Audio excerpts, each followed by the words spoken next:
In the past 7 days, here's exactly what I sold, what I didn't, and what I'm changing to grow my TCG business, whether it's YouTube, whether it's TCG Player, eBay, all of those fun things, right? Hi, if you're new here, my name's Sam. I'm from Loomis Card Craze, where I buy, sell, trade Pokemon cards, and I've tempted my hand with fate recently, and I started a YouTube channel 3 weeks ago today. So as I continue to grow, as I continue to evolve, I'm utilizing this channel to share my experiences, talk about my business, where I'm going, and what I'm trying to accomplish. So if you enjoy this kind of content, stick around to the end, hear what I have to say, and make your judgments from there. So I'm going to go ahead and jump on in. This is week 3 where I have been on the YouTube. I have been buy, selling, and trading Pokemon cards for the last 2 years, and I continue to grow. My store continues to grow, my investments continue to grow, and I continue to look at avenues to increase my workflow, increase my productivity, where I'm not spending so much time sitting down, taking photos of cards, packaging up orders constantly, and all these pieces. I'm looking to mitigate some of these smaller challenges, and how do we bring more profitability with less work? And the first one I want to hit on that I focused on a lot this week was TCG Automate.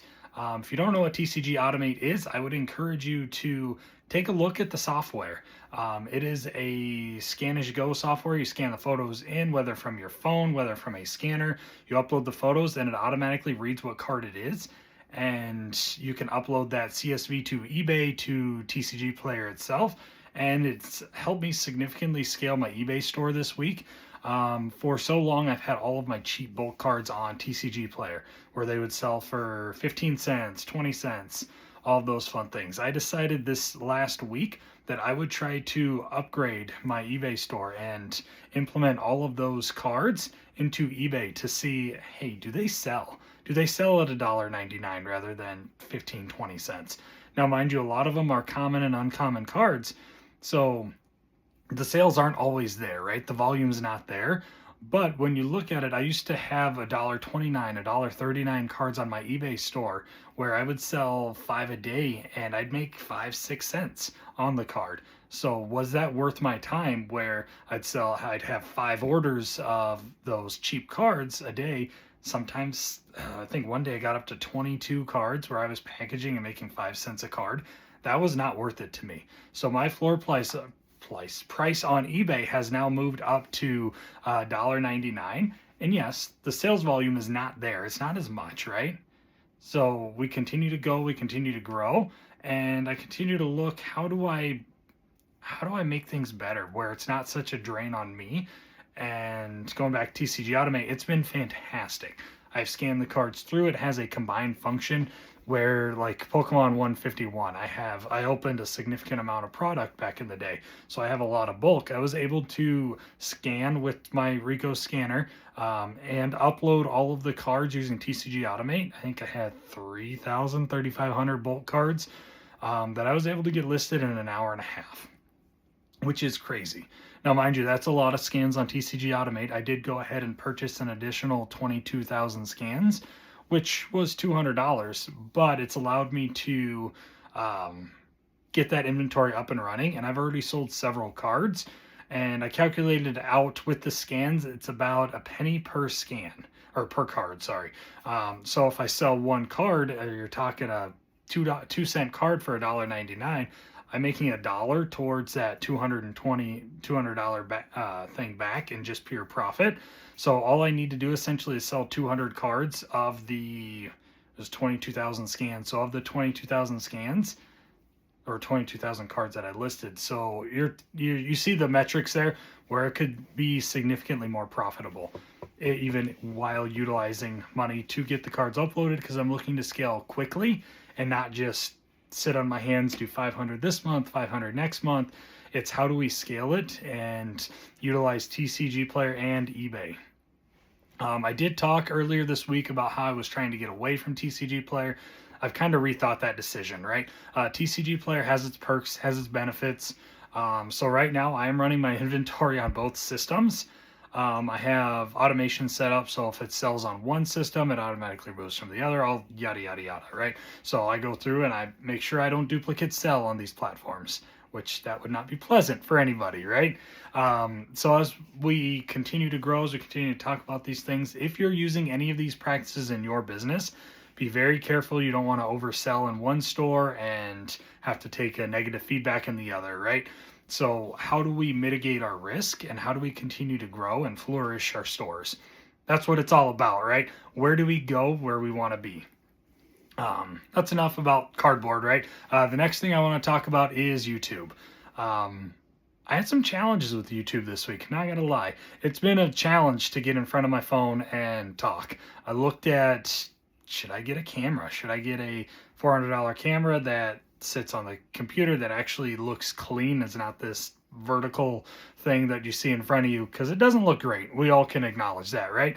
But as I had deep contemplation, YouTube's a challenge. Being able to get engagement and all of these pieces, make sure you have the right content and what you guys are looking for as an audience, and grow my TCG store, right? So being split in between two is very challenging. I think if you're focusing on one at a time, it's like YouTube, for instance.